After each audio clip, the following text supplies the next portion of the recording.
Daisy's Dilemma is an absolute joy with some great messages, and it is visually so exciting. This is the first segment of the 15th episode of the third season of Mickey Mouse Funhouse, and as always, there will be spoilers from now as I go through the events of the episode chronologically and share some thoughts. And as I said, I think it's a decent episode. Everybody is invited to the jack-o'-lantern pumpkin carving contest in Halloweenville, which is my favourite place in Funhouse because it is so spooktacular and it is so beautifully decorated. There are pumpkins everywhere. It is so atmospheric. The animation is just beautiful. I've mentioned it before, but Disney and Halloween is my favourite combination ever. It is just so, so fun. And this really comes across, and everybody's really excited to carve their pumpkins, and we get a montage with some really great music as we see everybody carving their pumpkins, and it's really great fun. And I was wondering, what's this dilemma? I genuinely, usually it's quite easy to predict what's going to happen in the episodes, but with this one I wasn't really sure what Daisy's dilemma was actually going to be. And then we find out. They're actually doing, because it's a contest, they're doing a vote. And the way they're voting, it's so adorable. They have all of the pumpkins lined up on a table. They look great. The animation is just fabulous. I love it. And they all have little baby pumpkins. And they're putting their baby pumpkins next to the one they think should be the winner. And 3 people, I believe it was 3, put their pumpkins next to Minnie's pumpkin and 3 next to Mickey's pumpkin. It might have been 6 each. Either way, it's 50-50, Mickey and Minnie. And Daisy is the last one to vote.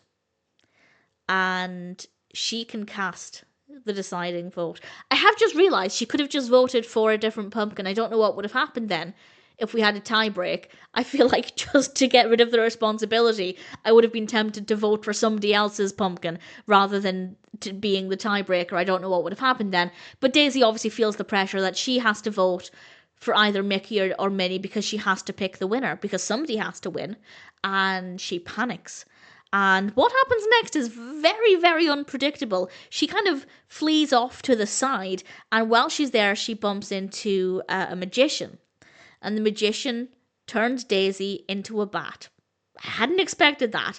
And again, I was thinking, how is this going to solve anything? It is so unpredictable, which is so unusual for Funhouse, and I love it. It's a really well-written story. It's very well done.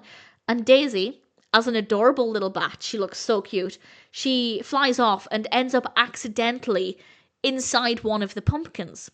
And obviously because it's being carved, she can see through the pumpkin. The animation there is brilliant. And she can overhear Mickey and Minnie, and they're both saying, oh, if you win, I'll be so happy. And they're supporting each other, and they're making it very clear that they won't be upset if they don't win. And that was obviously Daisy's big concern. She was worried that if she voted for Minnie, Mickey would be upset that he lost, and vice versa. But she can hear them talking about this and clearly making it clear to each other that they're not going to be upset. They'll just be really happy for the other person. And she realised, and she eventually, she became herself again after being a bat, and she said to them, and I love this, she said, I guess I didn't need to run away, I could have just talked to you about it. Obviously applicable to the scenario, but that is something that is such a strong takeaway for absolutely any problem that anybody is dealing with, particularly a young viewer watching this. If you have a problem, don't run away, talk about it. Such a fabulous, clearly delivered message. And I love that so, so much. And of course we have the additional message that if you are the Daisy in the scenario, don't worry about upsetting your friends. If they get upset that they've lost, that's not your fault. If somebody is a sore loser, that's something they need to work on. Obviously, you're allowed to be a bit upset if you don't win something, but there's a difference between being upset and being utterly traumatized, and I feel like that's what Daisy was imagining would happen.